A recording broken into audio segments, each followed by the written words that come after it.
حضرت قطب عالم کے بارے میں یہ بھی مشہور ہے کہ اگر کوئی ان سے سچی عقیدت رکھے تو آپ جو ہے اس پر بڑی شفقت فرمائیں،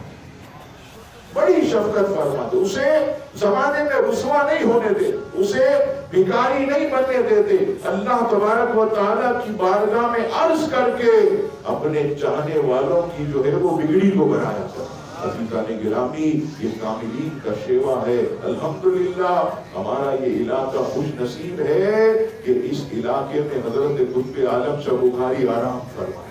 تو یہ یاد رکھیے گا کہ اللہ کے ولی کا وجود جو ہے یہ عذابوں کو روکتا ہے، بڑی بڑی مصیبتوں کو روکتا ہے، بڑی بڑی جو ہے وہ تنگیوں کو روکتا ہے، بلاؤں کو روکتا ہے۔ یہ جہاں آرام فرما ہوتے ہیں اللہ تعالیٰ ان کی برکت سے جو ہے آنے والی مشکلات کو آنے سے پہلے ٹال دیتا ہے۔ تو ہمیں کوشش کرنی چاہیے کہ اللہ والوں سے سچی عقیدت رکھے، سچی محبت رکھے اور ان کے دامن کو ہرگز نہ چھوڑیں اور ان کے مزار پر حاضری دیں اس نیت سے کہ جو وہاں پر اللہ کی رحمتوں کا نزول ہوتا ہے، اللہ کی رحمتیں جو برستی ہیں، ہم حاضری دیں گے تو وہ چند قطرے ہم پر بھی پڑ جائیں اور اللہ تعالی ہماری بھی بگڑی کو